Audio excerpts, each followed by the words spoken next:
Vamos falar sobre a ressurreição.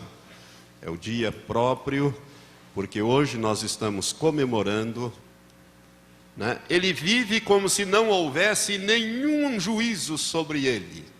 As pessoas, principalmente os ímpios que não têm temor de Deus, eles pensam que eles podem fazer tudo, eles aprontam. Nós podemos ver aí, irmãos, as coisas, às vezes homens velhos já de cabelos brancos, aprontando as maiores barbaridades, as pessoas se matando, roubando, mentindo, tripudiando, seja na política, seja onde for, você vê por quê? Porque eles pensam que o dia que morrer acabou tudo.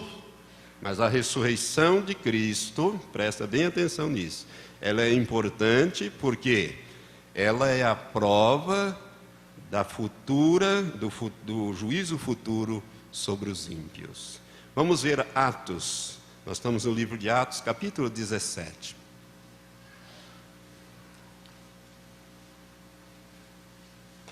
Como isto é verdadeiro, a ressurreição de Cristo vai trazer juízo sobre toda a carne. Capítulo 17, Paulo está no Areópago, na cidade de Atenas, e ele está falando sobre o Deus desconhecido para aqueles homens gregos ali no Areópago, nesse lugar que eu tive o privilégio de estar.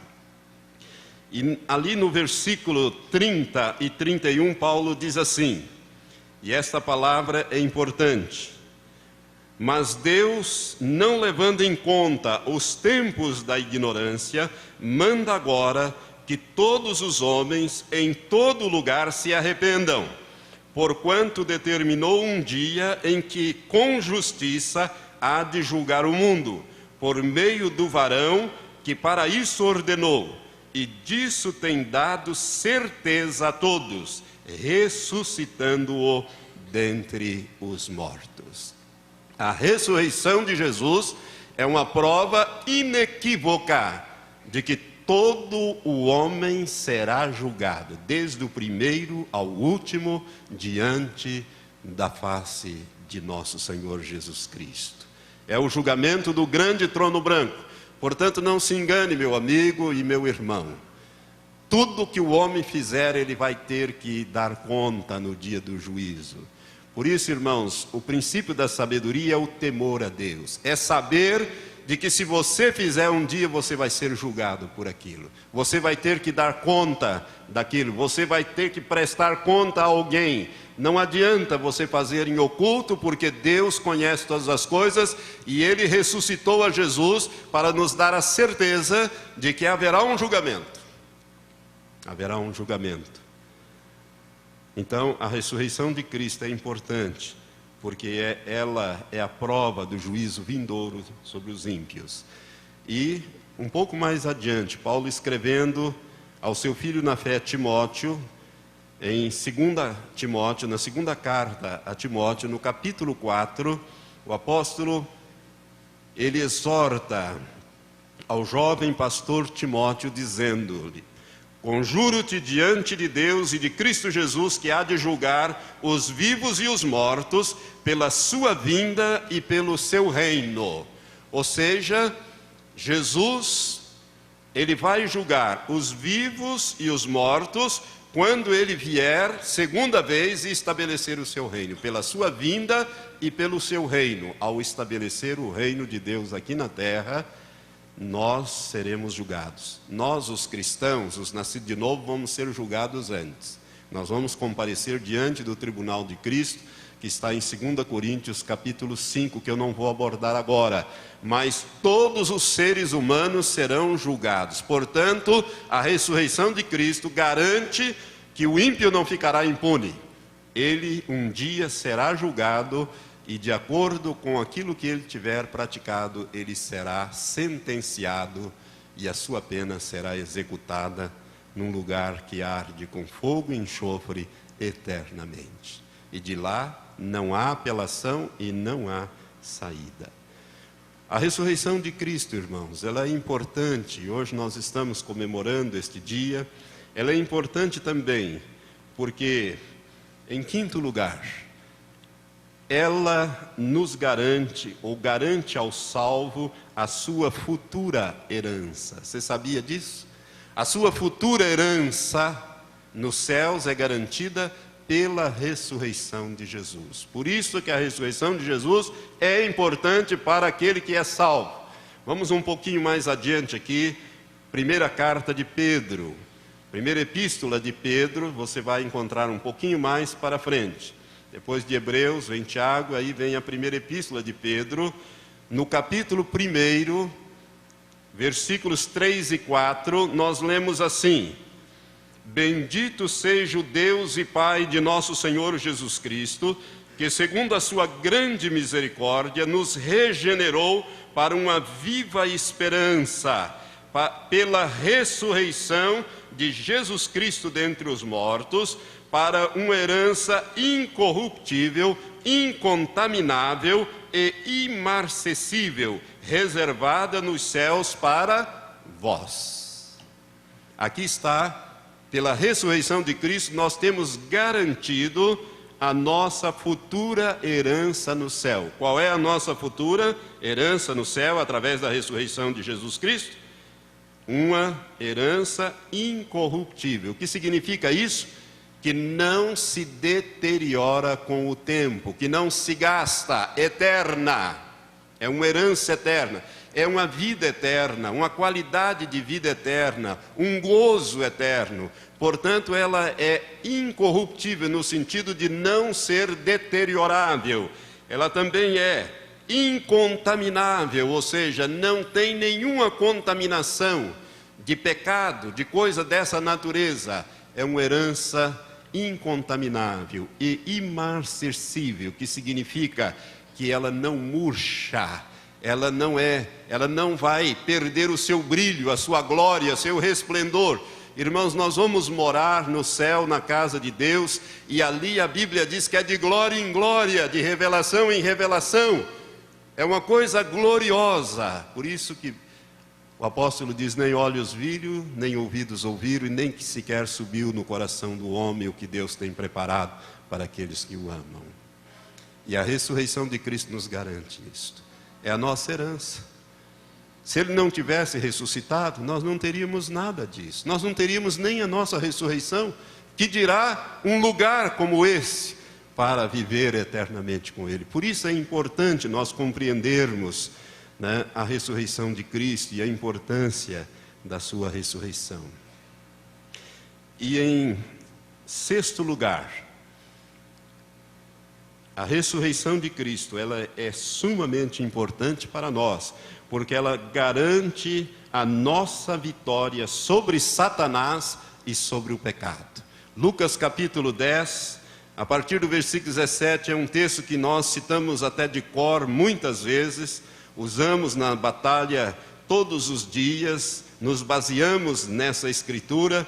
Quando Jesus manda os 70 dos seus discípulos a pregar o Evangelho, a operar milagres, eles voltam, a partir do versículo 17 do capítulo 10 de Lucas, nós lemos: voltaram depois os 70 com alegria, dizendo: Senhor, em teu nome até os demônios se nos submetem. Respondeu-lhes ele: eu via Satanás como raio cair do céu.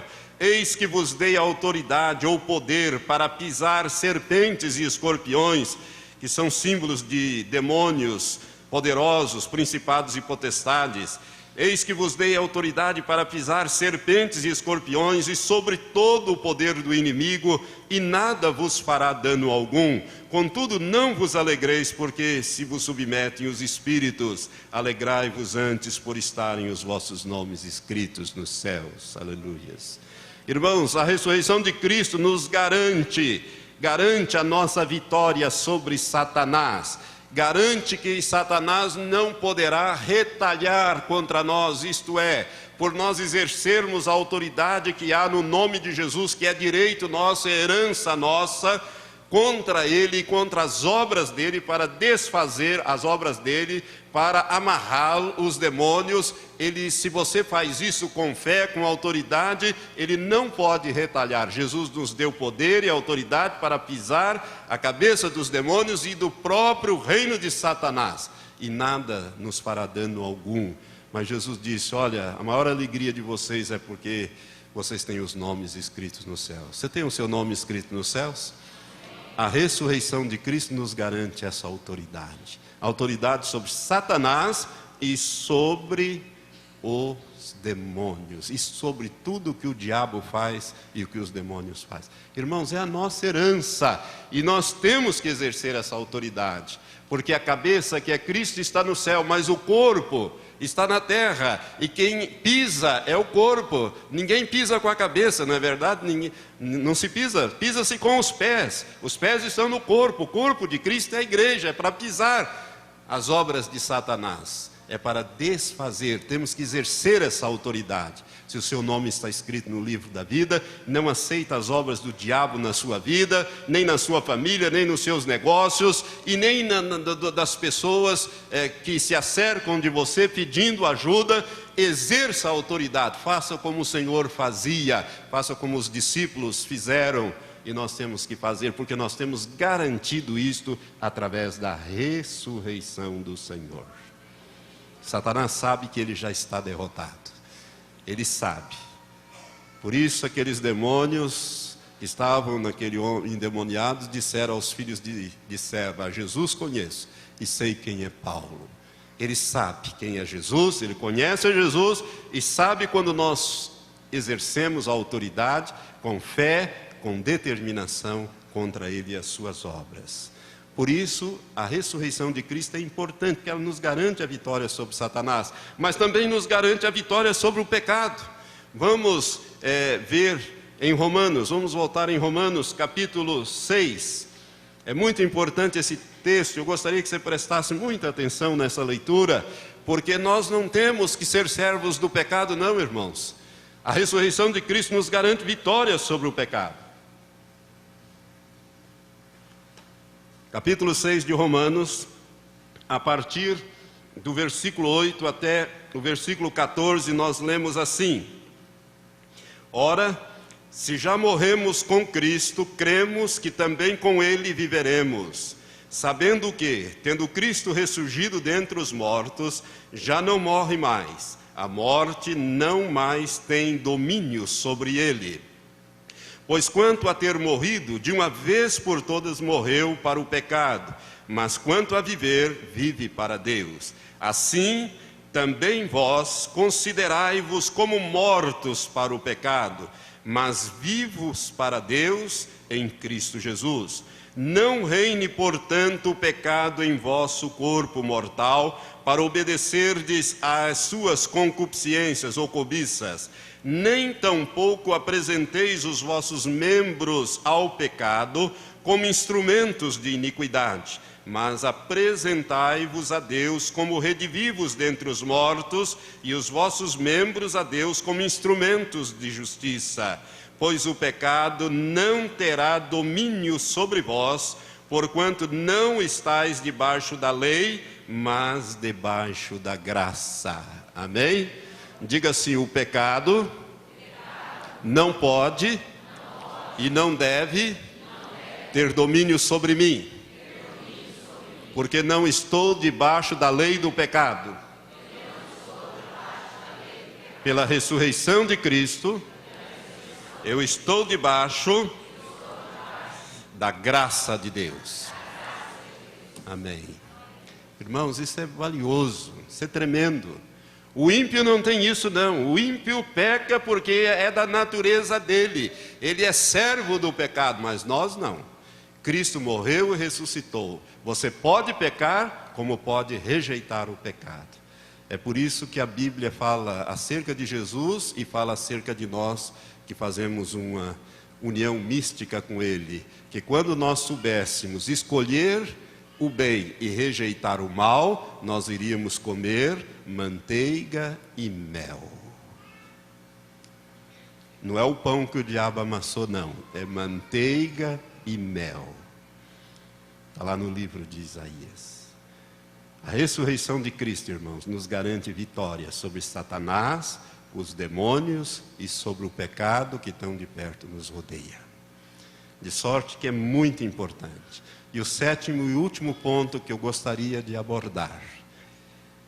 A ressurreição de Cristo, ela é importante, muito importante, porque ela garante a nossa ressurreição ou a nossa transformação quando ocorrer o arrebatamento da igreja. Amém? Quando houver o arrebatamento da igreja, se você, até lá, irmão, já tiver partido, como muitos estão partindo e já partiram, eles ressuscitarão, porque Jesus ressuscitou. E nós que estivermos vivos naquela ocasião, a ressurreição de Cristo nos garante, não a ressurreição, mas a transformação, para subirmos juntos, os ressurretos e os transformados, a encontrar o Senhor nos ares.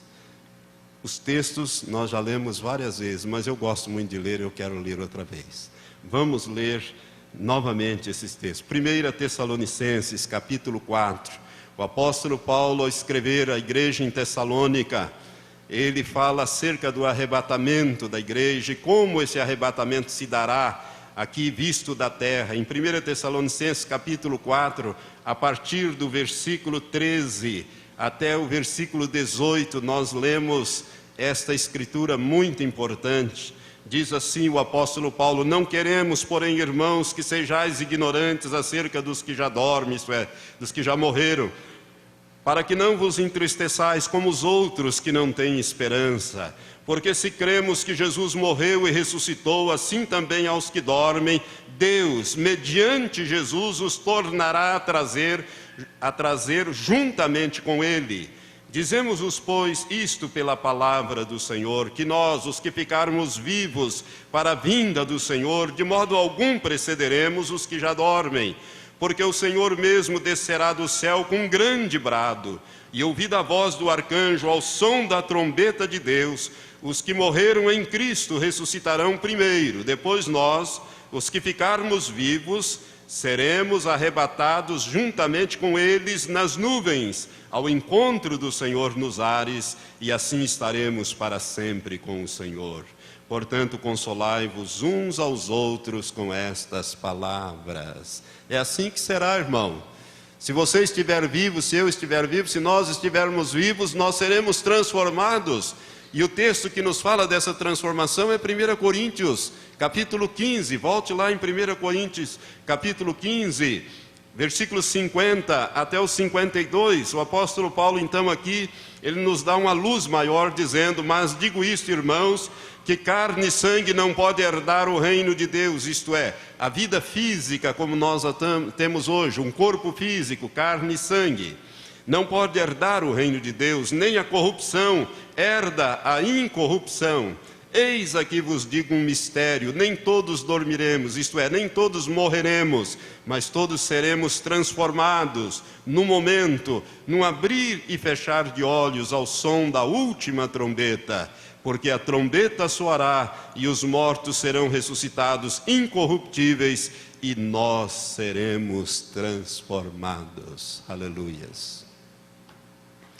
A ressurreição de Cristo nos garante, irmãos, que nós haveremos de participar ou da ressurreição dos santos, ou haveremos de ser transformados por ocasião do arrebatamento. E como é que nós seremos? Mais uma vez, o texto bíblico que eu gostaria de ler, por último, está em Filipenses. Filipenses, capítulo 3, os dois últimos versículos, 20 e 21, diz assim: mas a nossa pátria está nos céus, donde também aguardamos o Salvador, o Senhor Jesus Cristo, que transformará o corpo da nossa humilhação para ser conforme o corpo da sua glória. Como é que vai ser? Jesus virá, dará a palavra de ordem, os que morreram em Cristo ressuscitarão primeiro, os que estiverem vivos serão transformados para termos um corpo semelhante ao corpo que Jesus ressuscitou com ele, ao corpo da sua glória, e aí subiremos a encontrar o Senhor nos ares. Tudo isso nos é garantido pela ressurreição de nosso Senhor e Salvador Jesus Cristo. Amém? Coisa gloriosa é a ressurreição de Cristo, irmãos. ela tem significados profundos para o cristão. Ela nos enche de gozo, de alegria. Por quê? Porque um dia, se eu morrer, eu vou ressuscitar. Não para a ressurreição da condenação, mas para a ressurreição da vida com Deus. Amém? Mas se eu tiver o privilégio, e você também, de estarmos vivos quando o Senhor Jesus virá, quando Ele vier, nós vamos ouvir a voz do Senhor. Você vai ser convocado, o seu nome vai ser pronunciado. Ele vai dizer: Valtenir Pereira Porto, pode ter outro por aí, né? Chegou a hora, suba. Oh glórias! Instantaneamente nós seremos transformados e subiremos para encontrar o Senhor nos ares. E assim estaremos para sempre com o Senhor. Ah, irmãos, tudo isso fica para trás. Todas essas coisas horrorosas, boas e ruins, ficam tudo para trás. E nós vamos estar para sempre com o Senhor. Vamos conhecer face a face aquele que nos deu a vida, aquele que morreu por nós, aquele que desceu ao inferno, aquele que pagou o preço da nossa redenção. Vamos ficar em pé. Eu quero fazer uma coisa diferente hoje.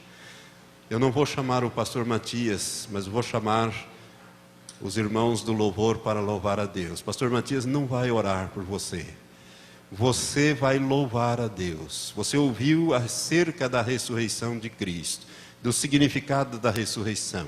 E eu quero te dar agora uma palavra de fé. Se você tem alguma doença, alguma dor, alguma enfermidade, você vai ser curado agora durante estes 2 louvores. Amém. Nós vamos louvar a Deus. Você abre a sua boca e louve ao Senhor, porque Jesus, Ele quer ser glorificado. Ele morreu e Ele merece a nossa adoração. E durante essa adoração, o mal que está ainda aí no seu corpo será expelido para fora, em nome de Jesus. Louve de todo o teu coração, porque essa é a única coisa que você e eu podemos dar ao Senhor, que Ele não nos tenha dado primeiro. Nós vamos cantar 2 louvores seguidos, e no final desses louvores, nós vamos nos abraçar uns aos outros. Você vai abraçar as pessoas, né? E o culto estará terminado e o Senhor será exaltado e você irá em paz, porque o Senhor vai operar os milagres agora. Aleluias.